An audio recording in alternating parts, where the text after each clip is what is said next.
आज हम अपनी पिछली कक्षा में जो रह गया है उसे पूरा करते हैं, फिर आगे की बात करेंगे। बिंदु था हमारा श्रृंगारिकता और ऐन्द्रिकता।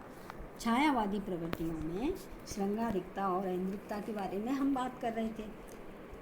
उसमें हमारी अंतिम लाइन थी कि स्वच्छंदतावादी काव्य में धार्मिक, नैतिक और काव्यशास्त्रीय बंधनों का आग्रहपूर्वक तिरस्कार किया, जबकि छायावादी काव्य में स्वच्छंदता कम है और पुनरुत्थान अधिक है।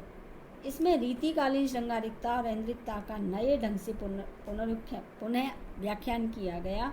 इसलिए प्रसाद, पंत, निराला और महादेवी वर्मा की कविता में श्रृंगार का मानसल रूप भी मिलता है, यद्यपि उस पर दर्शन और संयम का आवरण चढ़ा दिया गया है। अगला बिंदु है हमारा स्थूल के प्रति सूक्ष्म का विद्रोह।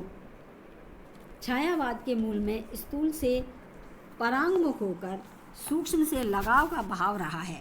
छायावादी कवि काव्य में बहिर्मुखी अभिव्यक्ति से निराश हो चुके थे। इस काल का कवि स्वप्नजीवी था, अतः उसकी दृष्टि स्थूल से विमुख होकर सुदूर रहस्यमय सूक्ष्म के प्रति आकृष्ट हो रही थी। यही अतीन्द्रिय स्वरूप होता है। प्रसाद, पंत, निराला और महादेवी वर्मा के काव्य में सूक्ष्म को ही प्रदर्शित किया गया था। पंत जी कहते हैं, दृष्टि जब जाती हिमालय हिमगिरी ओर, प्रश्न करता मन अधिक अधीर, धरा की यह सिकुड़न भयभीत, आहा कैसी है क्या है पीर। इसमें हिमालय की स्थूल भव्यता, महानता, विशालता, प्राचीनता, अभेद्यता आदि को अनदेखा करके उसके अंतस की पीड़ा को कवि ने अपने भीतर अनुभव किया है। यही स्थूल के प्रति सूक्ष्म का चित्रण है। अगला बिंदु है छायावादी प्रवृत्तियों में प्रकृति प्रेम।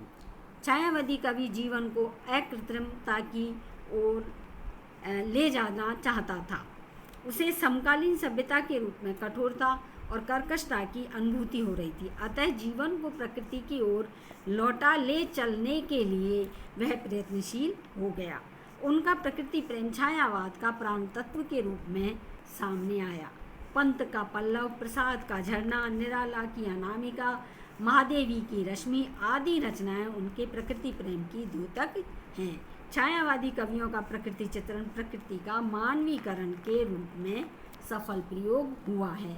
प्रकृति पर मानव व्यक्तित्व का आरोप करके वह उसे उद्दीपन विभाव के अंतर्गत ही काम में लेता रहा था। छायावादी कवियों ने जीवन को कोलाहल से दूर विश्राम भूमि के रूप में तथा जीवन में जो रूप, ऐश्वर्य, स्वच्छंदता प्राप्त न हो सके हो सभी उसे प्रकृति के आंचल में प्रतीक रूप में प्राप्त करने में प्रकृति का अंकन किया करते थे, किया है। पंत जी ने लिखा है, छोड़ द्रुमों की मृदु छाया, तोड़ प्रकृति से भी माया, बोल तेरे बाल जाल में कैसा उलझा दूं लोचन। प्रसाद जी ने संसार में प्रणय से निराश होकर ही प्रकृति की गोद में आश्रय लिया है। ले चल मुझे भुलावा देकर मेरे नाविक धीरे धीरे, जिस निर्जन में सागर लहरी, अंबर के कानों में गहरी, निश्चल प्रेम कथा कहती हो, चल जल कोलाहल अवनी रे। अगला बिंदु आता है छायावादी प्रवृत्तियों में राष्ट्रीय चेतना। छायावादी काव्य में देश प्रेम और राष्ट्रीयता की अभिव्यक्ति भी नवीन और मौलिक उद्भावनाओं के साथ हुई है। पराधीन देश को बंधन से मुक्त कराने के लिए अतीत का गौरवगान और वर्तमान की विषम स्थितियों का चित्रण आवश्यक होता है। छायावादी कवि अपनी प्रकृति में भावुक है। सभी छायावादी कवियों ने राष्ट्रीय चेतना की अनुभूतियों को प्रेरक बनाकर प्रस्तुत किया है। अरुण यह मधुमेह देश हमारा, जहाँ पहुँच अनजान क्षितिज को मिलता एक सहारा। प्रसाद जी ने ये पंक्तियाँ लिखी हैं। आगे, मुझे तोड़ ले ना वनमाली, उस पथ पर देना तू फेंक, मातृभूमि पर शीश चढ़ाने, जिस पथ जावे वीर अनेक। माखनलाल चतुर्वेदी जी ने ये लिखी है। आखिर में, भारत माता ग्रामवासिनी, खेतों में फैला श्यामल धूल भरा मैलासा आंचल, गंगा यमुना में आंसू जल आदि पंक्तियों के द्वारा राष्ट्रीय चेतना की अभिव्यक्ति की गई है।